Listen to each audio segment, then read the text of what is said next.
Hello everyone, আসসালামু আলাইকুম। Welcome back to my channel. সবাই কেমন আছেন? আশা করি যে যেখানে আছেন সবাই অনেক অনেক ভালো আছেন। আমিও ভালো আছি আলহামদুলিল্লাহ।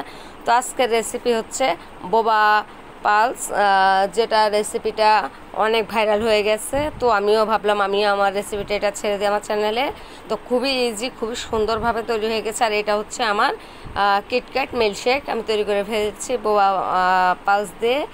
তো খুব সুন্দর হয়েছে, আশা করি আপনাদেরও ভালো লাগবে। চলুন আমরা এক পলকে দেখে নিই কীভাবে তৈরি করেছি আমাদের এই রেসিপিটা। খুব সহজ, দুর্দান্ত স্বাদের, যেটা আমরা বাজারে খুব চড়া দামে কিনি সেটা চড়া দাম আর কিনতে হবে না, সেটা বাসায় খুব ইজিভাবে আপনারা তৈরি করে ফেলতে পারবেন। আর ভিডিও দেখতে দেখতে লাইক, কমেন্ট, শেয়ার, সাবস্ক্রাইব করে দেবেন। চ্যানেলের পাশে থাকবে বেল আইকনটা অবশ্যই ক্লিক করে রাখবেন নোটিফিকেশনটি, তাহলে সবার আগে আপনারা পেয়ে যাবেন। তো চলুন আমার রান্নাঘরে আমরা রান্নাটা দেখে ফেলি এক ঝলকে কেমন লাগে। তো আমি এখানে নিয়ে নিলাম 1 কাপ সাবুদানা, ছোট আকারের যেগুলো ওগুলো নিয়ে নিলাম, ছোট ছোট সাবুদানা। এটা একটু আমি একটা চালনিতে নিয়ে একটু চেলে নেব, এক্সট্রা কোনো ময়লা থাকলে এগুলো দূর হয়ে যাবে। তো আমার কোনো ময়লা পড়েনি, বেশি একটা একদম কম নেই বললেই চলে। তো এগুলো আমি এখন ব্লেন্ডারে জারে নেব। ব্লেন্ডার জার যেটা ছোট ওইটাতে নিয়ে আমি গুঁড়া করে নেব, গুঁড়া করে চেলে নেব। আগে গুঁড়া করতে হবে, আপনারা পাটায় বেটে গুঁড়া করতে পারেন, কিন্তু আমি ব্লেন্ডার যাদের নেই তারা পাটায় গুঁড়া করতে পারেন, সেহেতু খুব সুন্দর করে করতে হবে। তো আমি গুঁড়া করে নিয়ে আসছি। তো এই যে আমার সাবুদানাগুলো আমি একদম গুঁড়া করে নিয়েছি। এগুলো কিন্তু বারবার গুঁড়া করতে হয়, একবার চেলে আবারও গুঁড়া করতে হয়, একবারে কিন্তু হবে না। কাউকে যে বলবো যে আপনারা গুঁড়া করলে হয়ে যাবে, না, বারবারে গুঁড়া করবেন, বারবারে তারপর হয়ে যাবে। তো আমি এগুলো গুঁড়া করেছি, এখন আমি এটা মাখানোর জন্য চলে যাব। তো এখন এখানে আমি দিয়ে দেব যেটা কর্নফ্লাওয়ারটা, আমি এখানে কর্নফ্লাওয়ার দিয়ে দেবো 2 চামচ।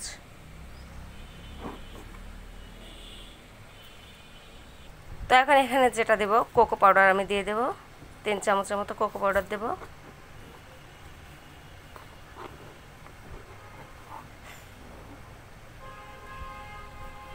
তো এখানে যেটা দেব, আমি যে সুগারটা একটু ব্লেন্ড করে নিয়েছি, মানে গুঁড়া করে নিয়েছি চিনিটা, এটা আমি দিয়ে নেব।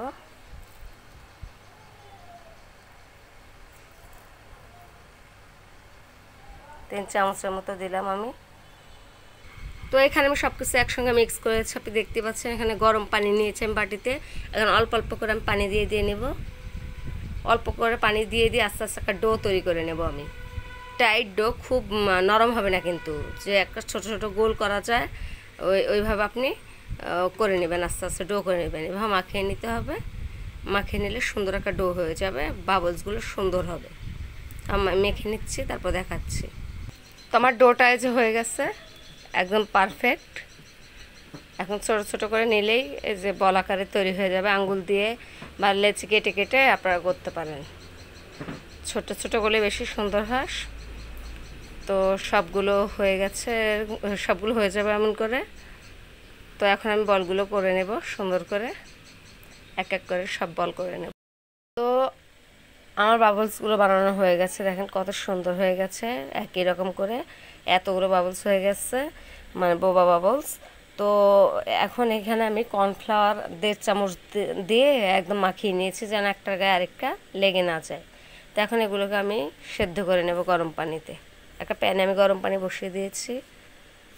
তো আমি এখানে একটা প্যানের ভিতরে পানি বসিয়ে দিয়েছি, এটা একটু গরম হলে আমি বাবলসগুলো ঢেলে দেব। পানিটা গরম হয়ে গেছে প্রায়, বলক ওঠার আগে এখন আমি বাবলসগুলো দিয়ে দেব, সবগুলো একসঙ্গে দিয়ে দিয়েছি। এটা 10 মিনিট আমি একটু জাল করব, এক সেদ্ধ হওয়া পর্যন্ত একটু জাল করে নেব। তো একটু নেড়ে নিচ্ছি হালকা। তো এখন বলক উঠলে আস্তে আস্তে 10 মিনিট একটা আমি সেদ্ধ করে নেব। তো আমার বাবলসগুলো হয়ে গেছে, একদম সুন্দর মতো হয়ে গেছে। এখন এগুলোকে আমি চুলাটা অফ করে দিয়ে আমি ছেঁকে নেব একটু। দেখুন অনেক সুন্দর হয়েছে, সবগুলো দেখা যাচ্ছে খুব সুন্দর মতো সিদ্ধ হয়ে গেছে। আমি ছেঁকে নেব। তো এখানে আমি ঢেলে দিচ্ছি সবগুলো একসঙ্গে, ছেঁকে নিচ্ছি একটু। দেখুন কত সুন্দর লাগছে। এটা আমরা বাজারে কত দামে কিনে খাই, তাই না? আমরা অনেক চড়া দামে কিনে খাই, কিন্তু এটা বাসায় তৈরি করলে কত ইজিভাবে তৈরি হয়ে গেছে। তো এটা সুন্দর হয়েছে, অনেক সুন্দর হয়েছে দেখতে, খেতেও মাশাআল্লাহ ভালো হবে। তো এখন আমি আরেকটা প্রসেসে চলে যাব। তো এখন আমি চুলাতে একটা প্যান বসিয়ে দিয়েছি, প্যানের ভিতরে চিনি দিয়ে দেব 1/4 কাপ, একটু পানি দিয়ে দেব, একটা শিরা তৈরি করছে, এটা আমি সামান্য একটু পানি দিয়ে দিয়েছি, আর একটু আমি কফি পাউডার গরম পানি দিয়ে গুলিয়ে রেখে দিয়েছি, এটা দিয়ে দিলাম। যে কোনো ব্র্যান্ডের কফি আপনারা দিতে পারেন। এটা বলক উঠছে, আপনারা যদি এখানে চান, আপনারা এই চিনিটা সাদাটা মানে দেওয়া যায় না, আপনারা চাইলে এখানে ব্রাউন চিনি যেটা পাওয়া যায় ওইটা, বা আপনারা গুড় দেবেন, গুড় দিলে তাহলে এটা ভালো হয়। তো আমার এটা এই যে বলক উঠে গেছে, এখন আমি বাবলসগুলো দিয়ে দেব। তো এখন এই বাবলসটা আমি দিয়ে দেব। তো সবগুলো বাবলস দিয়ে দিয়েছি, এখন এই যে সুন্দর মতো হয়ে যাচ্ছে। একটু এই শিরার ভিতরে নেড়ে 5 মিনিট নেড়ে আমি তুলে ফেলবো। তো বাবলসগুলো আমার হয়ে গেছে, এখন আমি তুলে ফেলবো। 5 মিনিট নেড়ে আমার হয়ে গেল। দেখুন দেখুন কত সুন্দর লাগছে। তো বাবলসগুলো আমার তৈরি হয়ে গেছে, দেখুন আমি এখানে রেখে দিয়েছি একটা বাটিতে, অনেকগুলো হয়েছে। এইটাই নাকি আমরা খুব দামে কিনে খাই, আর সুন্দর একটা আপনারা এই মানে বাবল দিয়ে, বোবা বাবল দিয়ে আপনারা যেই কোনো টি, আপনারা কফি, সব কিছু আপনারা কিটক্যাট যে জুস সেটা আপনারা খেতে পারেন। তো আমি যেটা খাবো আজকে কিটক্যাট মিল্কশেক, এটা খাবো আমি। কিটক্যাট মিল্কশেকটা খেয়ে আজকে দেখবো কেমন লাগে আসলে বোবা বাবলস দিয়ে। তো এটা একটু ঠান্ডা হোক, এর ভিতরে আমি ওগুলো তৈরি করে ফেলি। তো আমরা ফিরে আসছি জুসের রেসিপিটা নিয়ে, তখন আমরা দেখাচ্ছি আবার। তো এটা আপনারা বোবা পালসটা, এটা আপনারা এইভাবে আপনারা 14-15 দিন রাখতে পারবেন নর্মাল ফ্রিজে। আর যদিও যে আমি যখন শুকনো অবস্থায় গোল করেছি সেদ্ধ করার আগে, ওইটা আপনারা ওইভাবে একটা এয়ারটাইট বক্সে আপনারা 2 মাসের মতো রাখতে পারবেন, যদি আপনার ফ্রিজে নর্মালে সংরক্ষণ করেন, রেখে দেন, তাহলে 2 মাসের মতো ওটা ভালো থাকবে। আর শুধু গরম পানি করে একটু সেদ্ধ করে এভাবে শিরাতে করে ফেলে দিলে হয়ে যাবে। তো এভাবে আপনারা বোবা পালসটা আপনারা রেডি করে রাখতে পারেন, বেশি করে রেখে এয়ারটাইট বক্সে রাখবেন। আর যতটুকু খাবেন ততটুকু আপনারা এভাবে শিরাতে করে নেবেন। আমি সবগুলো করেছি, আমরা মানুষ বেশি তার জন্য করে ফেলেছি, আর শখ করেই করেছি এক পর্যায়ে বলতে গেলে। আর এটা খুব বেশি খরচ হয় না, অল্প খরচে এটা হয়ে যায়। খুব বেশি যে খরচ হবে তা না, খুব অল্প খরচে এটা হয়ে যাবে। বাজারে একটা মিল্কশেকের দামই আপনার কত 300-350 টাকা করে নেবে এক গ্লাস। আর এটা মনে করেন যে এইভাবে এতগুলো বোয়াবাসগুলো যদি বাজারে কিনতে যাওয়া যায়, এটা 1000 টাকার নিচে দেবেই না, 1000-1200-র নিচে দেবেই না এক কৌটা। তো এটা বাসায় খুব ইজিভাবে বানানো যায়, আপনারা চেষ্টা করবেন বানানোর। তো আমরা আমি এখন জুসের কাছে চলে আসলাম আমাদের কিটক্যাট মিল্কশেকের জন্য। এখানে গুঁড়া দুধ লাগবে, এখানে আমার চিনিটা যেহেতু আগের থেকেই ব্লেন্ড করা ছিল এটাই আমি ইউজ করব। এখানে আছে হচ্ছে চকলেট আইসক্রিম, কিটক্যাট চকলেট, আমাদের গ্লাস, এই গ্লাস আমার মেয়ে খাবে সেজন্য নিয়েছে। আর এখানে যেটা আছে বোবা বাবলস, বোবা পালসগুলো আছে। তো এখানে এগুলো আমি গ্লাসে দিয়ে দেব।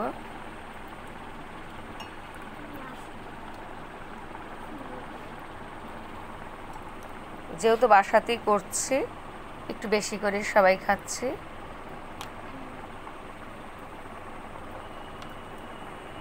তো এখানে আমার সবগুলো বোবা বাবলসগুলো, পালসগুলো দেওয়া হয়ে গেছে দেখুন। এখন এখানে আমি স্বাদ অনুযায়ী চিনিটা দেবো, আপনারা যে যেমন চিনি খান সে তেমন চিনি দেবেন টেস্ট অনুযায়ী। তো যেহেতু আমাদের একটু মিষ্টিটা ফেভারিট, আমরা সেজন্য একটু 2 চামচ করে দিচ্ছি। তো এখানে আমি দুধ জাল করে আগে থেকে ঠান্ডা করে রেখেছিলাম দুধগুলো। তো এখানে আমি ব্লেন্ডার জার নিয়ে নিয়েছি। এখন এখানে আমি যেটা দেব সেটা হলো আমাদের কিটক্যাট চকলেটটা আমি দিয়ে নেব। তো কিটক্যাট চকলেটটা আমি ভেঙে ভেঙে নিচ্ছি, এটাকে একটু ছোট ছোট করে নিচ্ছি। এটা যেহেতু ব্লেন্ড করব আমরা, সেহেতু একটু ছোট করে নেওয়াই ভালো। সেজন্য একটু ছোট ছোট করে নিচ্ছি। আর এটা দিয়ে দেব এখন ব্লেন্ডার জারে, সবচাইতে বড় যে ব্লেন্ডার জারটা ওটাতে আমি দিয়ে দেব। আর এখানে গুঁড়া দুধ দেব, আপনারা চাইলে কনডেন্স মিল্কটাও দিতে পারেন, অনেক মজা হবে।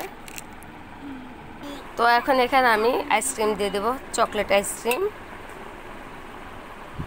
আপনারা ভ্যানিলাটা দিলেও পারেন, ভ্যানিলাটাও দিতে পারেন, ভ্যানিলা দিলেও প্রবলেম নেই।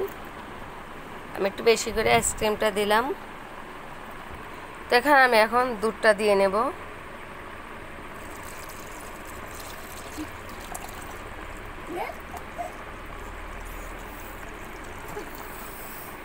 আমি ঠান্ডা করা দুধ দিয়ে দিয়েছি। আমি কালকে জাল করে রেখেছিলাম, রেখে আমি ফ্রিজে রেখে দিয়েছিলাম। এখন এটাকে আমি ব্লেন্ড করে নেব একদম। তো এখানে আমার কিটক্যাট মিল্কশেকটা তৈরি হয়ে গেছে, খুব সুন্দর। এখন আমি সার্ভ করে নেব গ্লাসে।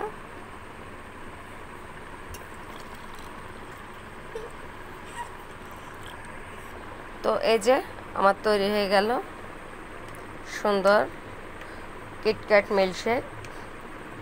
আমি একটু নেড়ে নিচ্ছি, দেখতেই পাচ্ছেন নিচে কত সুন্দর লাগছে। আমরা এটাই নাকি বাজারে খুব চড়া দামে খাই, কিন্তু কোনো প্রয়োজন নেই।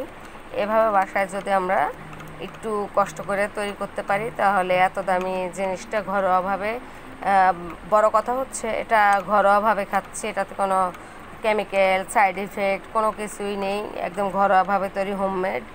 তো এটা অনেক সুন্দর হয়েছে। তো আপনাদের কাছে যদি ভালো লেগে থাকে অবশ্যই লাইক কমেন্ট করে দেবেন, পাশে থাকা বেল আইকনটা অবশ্যই ক্লিক করে রাখবেন। আর যদি আমার এই রেসিপিটা আপনাদের ভালো লাগে তাহলে কমেন্টে আমাকে জানিয়ে দেবেন কেমন লেগেছে। তো আজকে এ পর্যন্তই। সবাই অনেক অনেক ভালো থাকবেন, আমার জন্য দোয়া করবেন।